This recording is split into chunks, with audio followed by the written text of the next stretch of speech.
Benjamin, can you move even slower? I mean, it's not like we're having dinner or anything. I'd rather watch the paint dry than wait for you to put the plates on the table."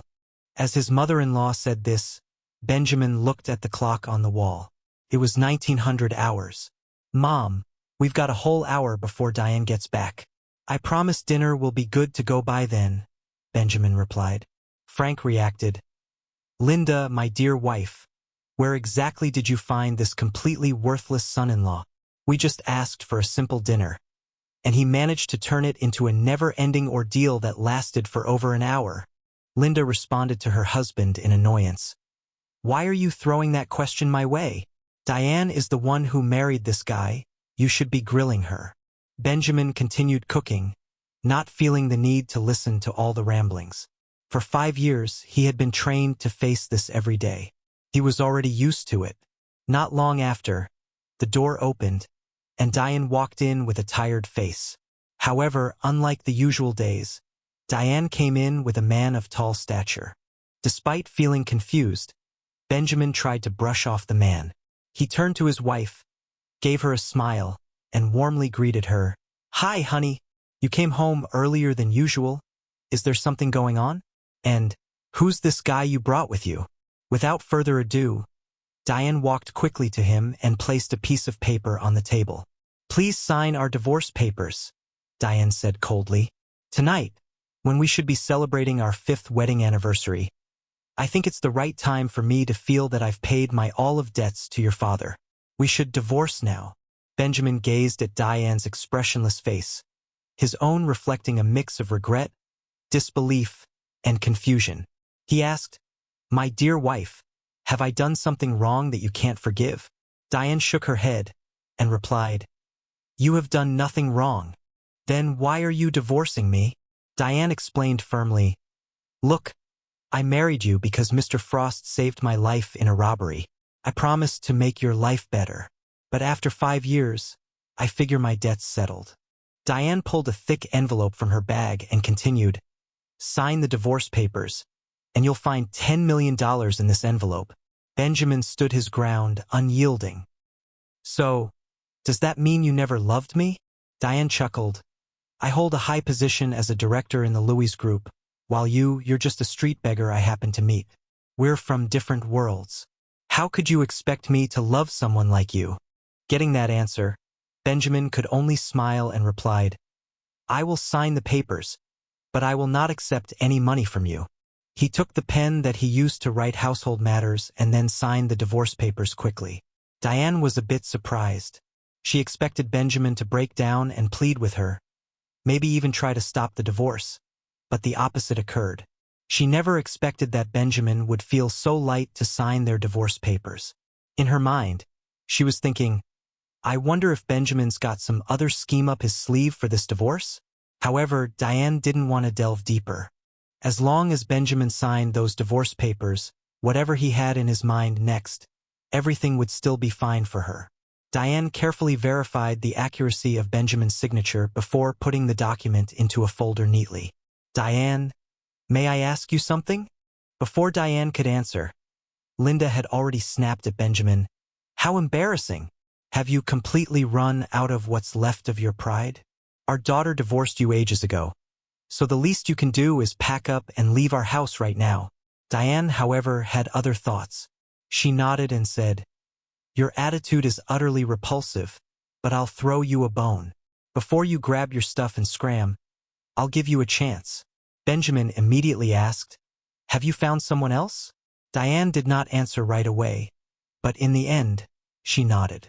"Yes, I have found him. He is the one who came with me just now. Honey, come and introduce yourself to this loser." The man who had been waiting behind Diane finally walked forward.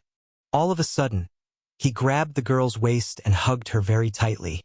Benjamin's face was still flat, but a huge fire of anger was already ignited in his heart. He had never laid a finger on Diane during their marriage, but this strange man was audaciously putting his hands on her waist. The man said in a sarcastic tone, "Well, hello there, loser. I'm Nathan Grave, the eldest son of the second biggest family in Regal Hill. In case you're clueless, I run the show at Dominic Inc., the parent company. Rumor has it, I'm the second richest guy in the city. Diane smiled softly and contemptuously. He's 1,000 times more useful and charismatic than you. We're getting married in a week. And tonight, we will take the time to have some fun. Benjamin clenched his fists tightly. Spending time together tonight, wasn't that just a subtle way of saying they were going to have sex? He growled. You do realize you've cheated on me, right? Cheating on me? Diane smiled widely. What does cheating feel like? Nathan seized the opportunity to passionately kiss Diane on the lips right in front of her husband. She didn't resist. Instead, she kissed Nathan back even more fiercely. Benjamin was stunned. His eyes did not blink at all. His body shook violently with overwhelming anger. After 5 years of suffering in married life, he had never received such a kiss. Never. The kiss lasted for a minute, before Diane took the initiative to end it. She then looked at Benjamin with a smile full of satisfaction. If I did have an affair, what could you do? She said. Nathan holds a lot of sway in Regal Hill. If you dare to act out against us, he can easily crush you to the bone. That statement hit Benjamin like a thunderbolt. He was silent for a while before letting out a long breath. Yes, you're right. What can I do? A less-than-ideal son-in-law and husband like me can't do much besides cooking, cleaning, and shopping. If you're cheating on me, it's only natural. Why am I even bothering to ask? Benjamin smiled with a hint of sadness. All right then, goodbye, Diane. And, if you don't mind, just burn all my stuff in this house. I won't be taking anything with me. Benjamin turned off all the stoves, washed his hands in the sink, and walked out of the house. Seeing Benjamin leave without saying goodbye, Linda became very angry. Insolent son-in-law, disappearing without even bothering to say goodbye to us? Unbelievable. That kid hasn't even finished his cooking. Diane did not care whether Benjamin left with a goodbye or not. For sure, he left without the envelope containing $10 million. I'll go after him, Mom. Diane grabbed the envelope before running out of the house. Luckily, Benjamin was right on the verge of opening the gate, so Diane didn't have to chase after him for too long. Benjamin, she called out, you forgot to bring your envelope. Benjamin turned around and grinned, saying, Didn't I tell you, Miss Louise, that I won't be taking any money from you? When she saw the genuine smile on Benjamin's face, for some reason Diane suddenly felt an attack of guilt that made her tongue tremble. Like any typical married couple, this wedding anniversary should have been something special, exchanging flowers, and enjoying a romantic dinner. Instead, Diane hands Benjamin divorce papers and throws in a scene of infidelity. Does Benjamin really deserve this? Diane shook her head violently to dispel all doubts. She felt that she had made the right decision by divorcing a useless husband like him. Benjamin, please accept my money. I promised Mr. Frost to make your life better, no matter what.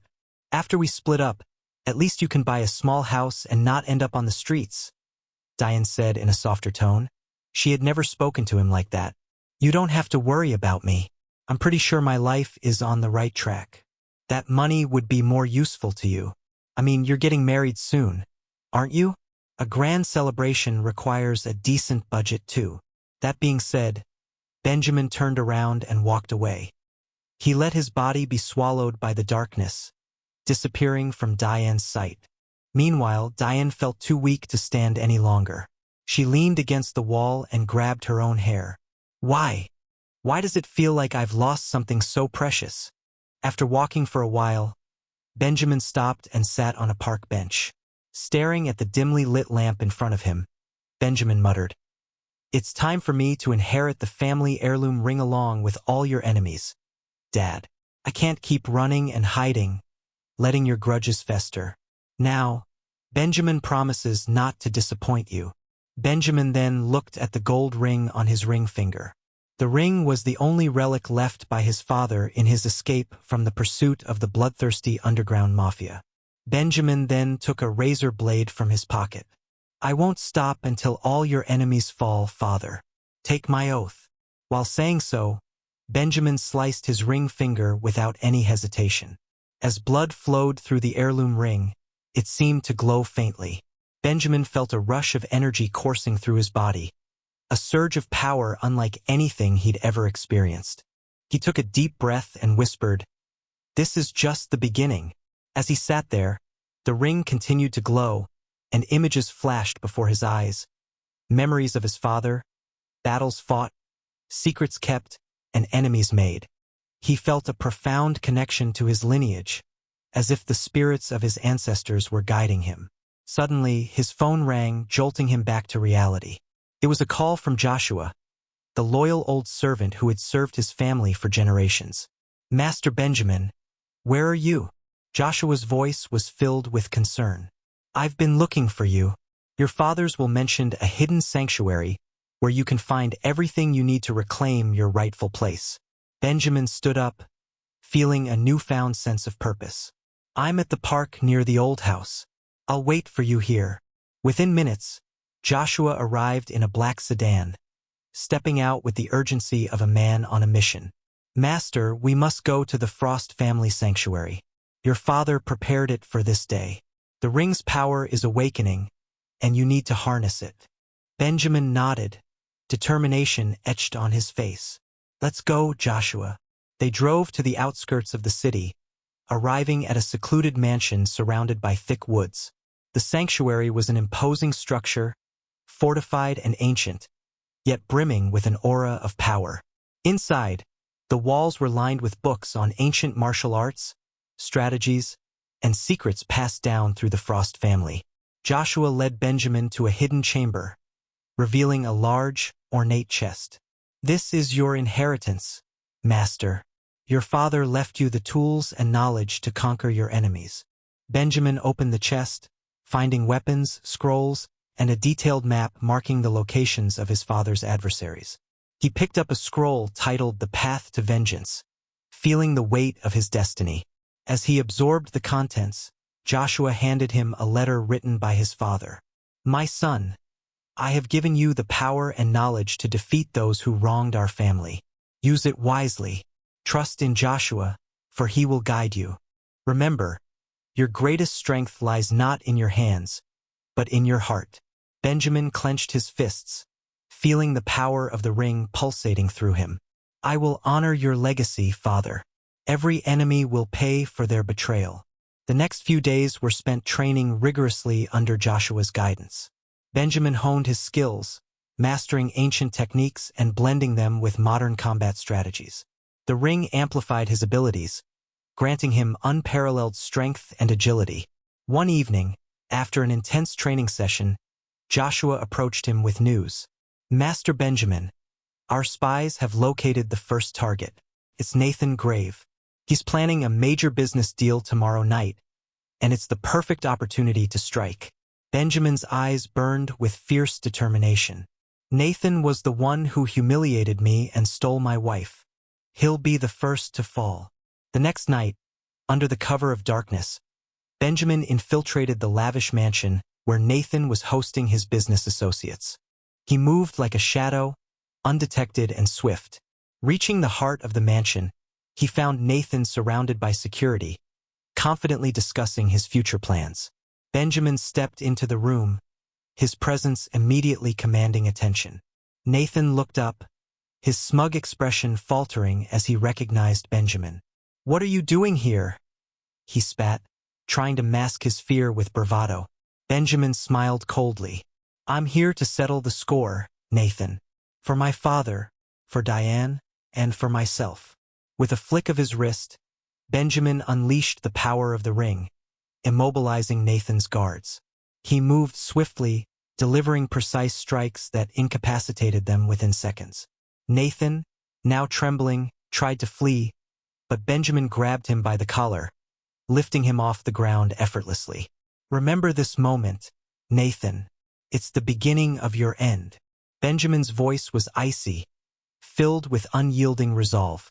Nathan struggled, his arrogance shattered. "Please don't kill me. I can give you anything you want." Benjamin tightened his grip. "You took everything from me, Nathan. Now you'll lose everything." With a final, powerful strike, Benjamin rendered Nathan unconscious. He turned to Joshua, who had silently followed him into the mansion. "Take him. We'll make sure he confesses to his crimes and dismantles his empire." As they left the mansion, Benjamin felt a profound sense of fulfillment. This was just the start. With the power of the heirloom ring and the legacy of the Frost family behind him, he would reclaim his honor and bring justice to those who had wronged them. And so, Benjamin's journey of vengeance and redemption began, each step bringing him closer to restoring his family's legacy and ensuring that the Frost name would be revered and feared once more. The news of Nathan Graves' capture spread like wildfire through the elite circles of Regal Hill. It was a bold statement. Benjamin Frost was back, and he was not to be trifled with. With Nathan securely in their custody, Benjamin and Joshua took him to an undisclosed location where he was kept under strict surveillance. Benjamin was relentless, interrogating Nathan until he had a full confession of all his crimes. The recording of Nathan's confession was a goldmine, implicating numerous corrupt officials and business moguls. Next, Benjamin turned his attention to Diane, his ex-wife. He knew she had been manipulated and coerced by Nathan, but her betrayal still stung. He needed to find out the extent of her involvement and if there was any chance of redemption. Benjamin and Joshua tracked Diane to a secluded villa on the outskirts of the city.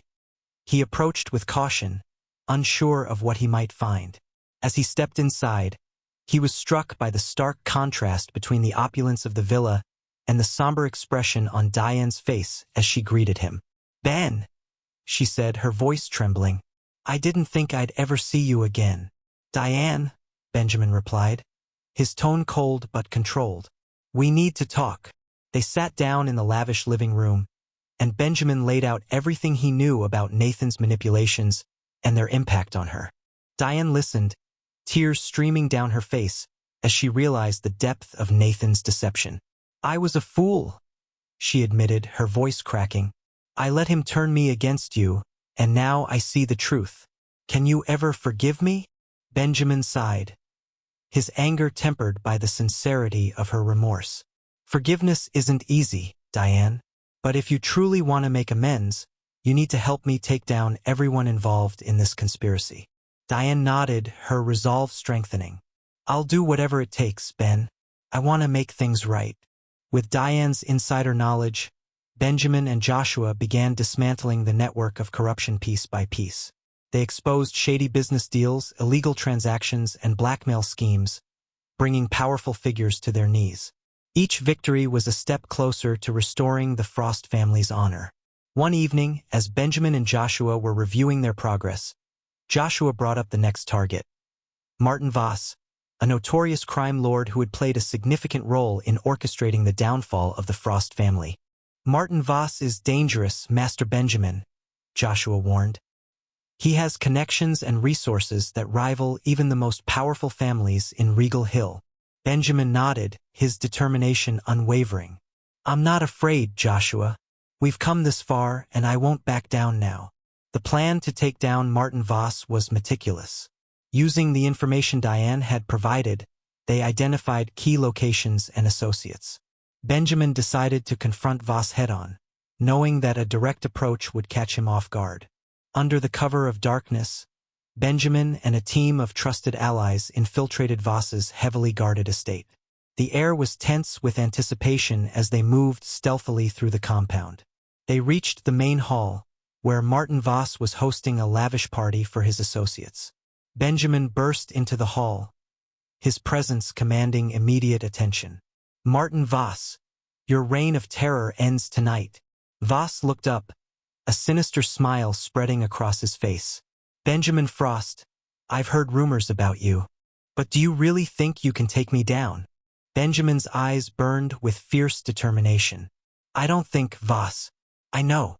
With a swift motion, Benjamin activated the power of his heirloom ring, unleashing a wave of energy that incapacitated Voss's guards.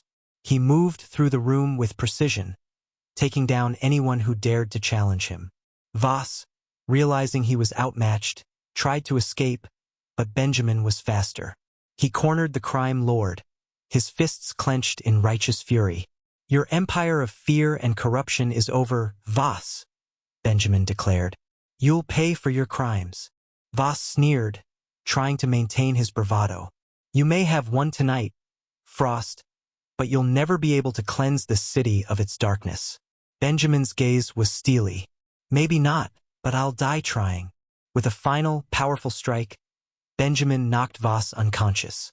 The authorities, who had been tipped off by Joshua, arrived to arrest Voss and his remaining associates. As Benjamin watched Voss being taken away, he felt a profound sense of accomplishment.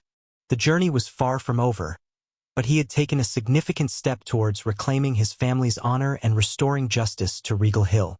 Returning to the Frost family sanctuary, Benjamin stood before the ornate chest that held his father's legacy. He knew that the path ahead would be filled with challenges, but he was ready. With the power of the ring, the wisdom of his ancestors, and the support of his loyal allies, Benjamin Frost would continue to fight for what was right, ensuring that the Frost name would be revered and respected once more. Joshua approached him, a proud smile on his face. "You've done your father proud, Master Benjamin. The Frost family's legacy is in good hands." Benjamin nodded, his heart filled with resolve. "This is just the beginning, Joshua. We have much work to do." And so, with the dawn of a new day, Benjamin Frost prepared for the battles yet to come, ready to face any challenge with the strength and honor of his forebears.